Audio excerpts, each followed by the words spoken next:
बिहार के समस्तीपुर लोकसभा सीट का समीकरण कुछ बदल गया है। समस्तीपुर लोकसभा क्षेत्र में जातिगत समीकरण के हिसाब से कुशवाहा व यादव जाति के सभी विधानसभा क्षेत्र में बहुलता है, लेकिन अगड़ी जाति और अनुसूचित जाति के भी संख्या यहाँ पे अत्यधिक मात्रा में है। वो भी निर्णायक भूमिका में इस लोकसभा सीट पर होते हैं। नमस्कार, मैं हूं पवन चंचल और आप देख रहे हैं जन जोश के साथ लोकसभा चुनावी यात्रा।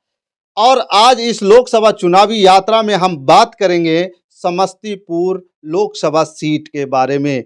क्या समस्तीपुर लोकसभा सीट पर दोबारा से प्रिंस राज जीतेंगे या फिर यहाँ पे कोई नया समीकरण आएगा और प्रिंस राज को तितर बितर कर देगा, या फिर प्रिंस राज को ये सीट ना मिल करके किसी और के खाते में ये चला जाएगा।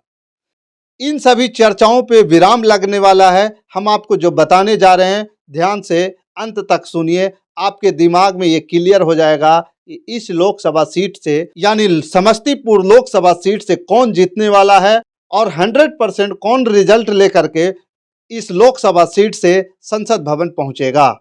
बिहार का समस्तीपुर जिला कृषि प्रधान जिला माना जाता है। यहाँ सब्जी व मसालों की खेती व्यापक स्तर पर होती है।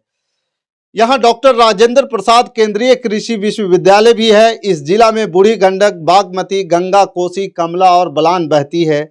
उद्योग के नाम पर हसनपुर में चीनी मिल और कल्याणपुर में रामेश्वर जूट मिल है। चीनी मिल तो नियमित चलती है, लेकिन जूट मिल कभी बंद होता है तो कभी खुलता है। समस्तीपुर शहर में चीनी मिल के अलावा कागज फैक्ट्री थी जो अब पूरी तरह बंद हो चुकी है। अब तक कोई नई फैक्ट्री नहीं खुली है। समस्तीपुर लोकसभा क्षेत्र में 2019 के आम चुनाव में लोक जनशक्ति पार्टी के उम्मीदवार रामचंद्र पासवान ने जीत हासिल की थी। उन्होंने लगातार दूसरी बार जीत दर्ज करने में सफलता पाई थी।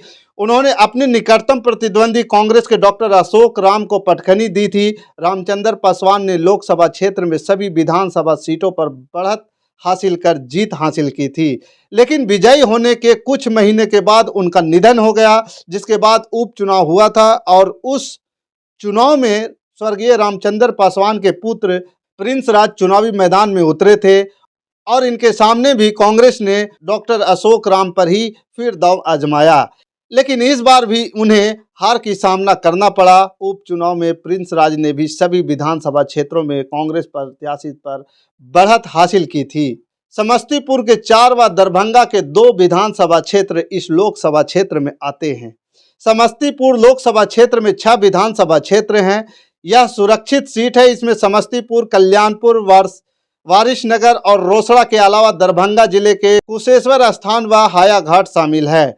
यह पहले सामान्य सीट था। 2009 में परिसीमन के बाद सुरक्षित हुआ। 2020 के विधानसभा चुनाव में जदयू ने 3, कुशेश्वर स्थान से जदयू के शशिभूषण हजारी, कल्याणपुर से महेश्वर हजारी और वारिसनगर से अशोक कुमार, बीजेपी को 2, रोसड़ा से वीरेंद्र कुमार और हायाघाट से रामचंद्र प्रसाद और आरजेडी ने 1 समस्तीपुर से अख्तरुल इस्लाम शाहीन सीट पर जीत हासिल की थी।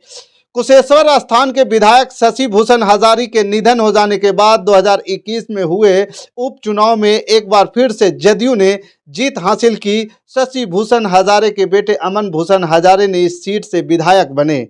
अति पिछड़ा जाति प्रभावित करती है चुनाव को। जिस तरफ अति पिछड़ा का झुकाव होता है वो कैंडिडेट या कहें वो पार्टी जीत जाती है। समस्तीपुर लोकसभा क्षेत्र में जातिगत समीकरण के हिसाब से कुशवाहा व यादव जाति के सभी विधानसभा क्षेत्र में बहुलता है, लेकिन अगड़ी जाति और अनुसूचित जाति की भी संख्या कम नहीं है। इसके अलावा अति पिछड़े भी चुनाव को गंभीर रूप से प्रभावित करते हैं। इसके अलावा मुस्लिम मतदाताओं की भी संख्या कम नहीं है। उनका भी निर्णायक भूमिका होता है इस सीट पर, जिससे उनका मत हासिल करने के लिए सभी पार्टियां पूरा जोर लगाती है। पिछले लोकसभा चुनाव में समस्तीपुर लोकसभा क्षेत्र में 12 प्रत्याशियों ने भाग्य आजमाया था। हालांकि मुख्य मुकाबला एनडीए और महागठबंधन में हुआ था। लोजपा के रामचंद्र पासवान को 5,62,443 मत मिले थे, जबकि कांग्रेस के अशोक राम को 3,10,800 मत ही मिले थे। इस चुनाव में तीसरे स्थान पर नोटा आया था, जिसे 35,417 मत मिले थे। वहीं उपचुनाव में लोजपा के प्रिंस राज को 3,90,276 और कांग्रेस के अशोक राम को 2,88,186 मत मिले थे। इस बार तीसरे स्थान पर निर्दलीय प्रत्याशी सूरज कुमार दास आए थे, जिन्हें 36,182 मत मिले थे। इस बार यहाँ पे नोटा को चौथा स्थान मिला था। बाकी देखना इस सीट पर यह भी दिलचस्प होगा कि आने वाले चुनाव में क्या इस सीट से फिर से प्रिंस राज अपना दावा पेश करेंगे या फिर लोजपा की दो फाड़ होने की वजह से इनका भी पत्ता साफ हो जाएगा। क्योंकि इस सीट पर प्रिंस राज को लड़ने के लिए दोनों रामविलास पार्टी या कहें दोनों लोजपा पार्टी को एक साथ आना होगा, एक ही गठबंधन में आना होगा। अगर प्रिंस राज इस लोकसभा सीट से टिकट लेकर के लड़ भी लेते हैं और उसके बाद वहां से चिराग पासवान अपना कोई दूसरा दावेदार इस सीट पर उतार देता है, ऐसी स्थिति में फिर महागठबंधन बाजी मार जाएगा। बाकी आपका क्या विचार है इस लोकसभा सीट के बारे में? कौन सा उम्मीदवार यहां से अच्छा होगा जो चुनाव जीतकर 2024 में दिल्ली पहुंचेगा, या फिर कौन सा पार्टी आपके विकास की बात कर रही है, आपके क्षेत्र में विकास कर रही है? आप हमें कमेंट कर जरूर बताइएगा इस लोकसभा सीट के लिए कौन सा उम्मीदवार सबसे सटीक और विकासशील होगा। बाकी हमारे साथ बने रहने के लिए धन्यवाद।